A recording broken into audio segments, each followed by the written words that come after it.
Thank you so much, ma'am, for the wonderful interaction that we've had. What happens is sometimes we have the few. I would say we have the knowledge, but it is very scattered.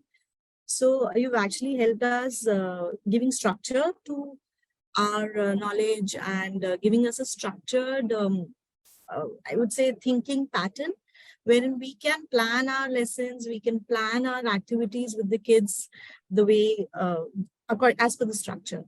It was great interacting with you all, and thank you, Aditi ma'am and Ashika ma'am. I love those digital platforms that you've given. I'll surely be using those. I have been the students actually nowadays have been. I would say they are digitalized students. They are born on laptops. I actually say that, so they know how to use it and they love using it. So if we give them proper structure, if we use it in a positive and a constructive way, then why not? So thank you, both of you. You've been very interactive. Thank you so much. Thank you. Thanks a lot.